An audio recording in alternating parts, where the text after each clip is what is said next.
Hey guys, this is the first video in my series of tips for Japan. I'm doing a top 10 and no one likes to wait. So you know what? I'm going to give you my number one tip right now. If you've been doing any research, you've probably come across something called the JR Pass, the Japan Rail Pass. And you know what? You should just buy it now because it is absolutely worth it. If you're really wanting to get technical, if you buy the overall JR Pass, the one that's not like region specific, because I know you can buy a region specific JR Pass, but there's not that much of a price difference. And so if you're buying the overall JR Pass, the price that equals out to is if you would take a Shinkansen from Tokyo to Kyoto and back, and then one other side trip, that covers the cost of the JR Pass. So it's really worth it in that sense. There's been a lot of interest around the JR Pass, and the most vocal people are those who regret not getting one. And it's influenced everything so much that now the JR company is wanting to offer these JR passes before you get to Japan, or when you get to Japan. Right now you have to get it before you get to Japan, but you can get it mailed so fast to you. If you order it like the week before, you're supposed to get it in 2 days by FedEx, or usually it's by FedEx, so you don't have to worry about it. So I always do a week in advance just to be safe, but if you want to cut it closer than that, you can. It's very easy.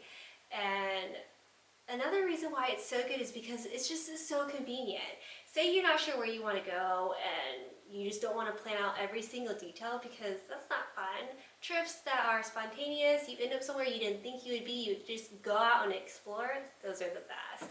So if you have the JR Pass, you don't have to worry about which train you need to get on, what time you need to be there, all these things, because there's so many lines and so many trains that are constantly going that if you miss one, it doesn't matter because you would get on the next one.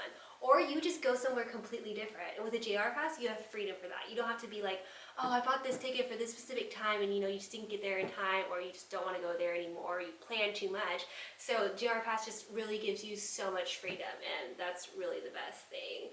So, besides that, I don't know why anybody would not get one. I've gone to Japan every year since I've started going, and I always get it.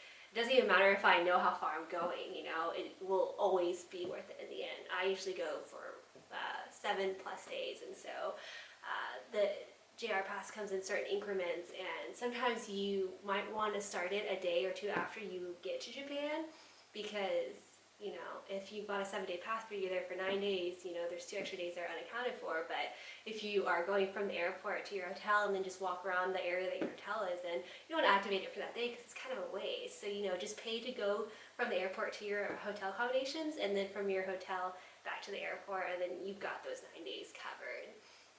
And the JR Pass is really different than the Euro Pass. It's not something that I got when I was in Europe, but the JR Pass, for those stations, you know where your train is, you know what platform you are going to be going on, so you don't have to wait for anything. Even with the Shinkansen, you can get reserved seats, you can pay extra for, like the green version of the cars. And one thing that most people aren't aware of is, in Japan, there's specific carts for women, and then there's specific areas for elderly, pregnant, children, all of this. So just be aware of that. And it's very polite to queue for the doors. Don't just go straight into the beginning of the line and just walk right onto the train when there's clearly people lined up on the sides. Just, be respectful and get you that JR Pass, because it will really come in handy. So that's my number one tip for Japan. I will be doing a series with 10, so there'll be 9 more videos. Hope you come back to watch those because I think they're really helpful.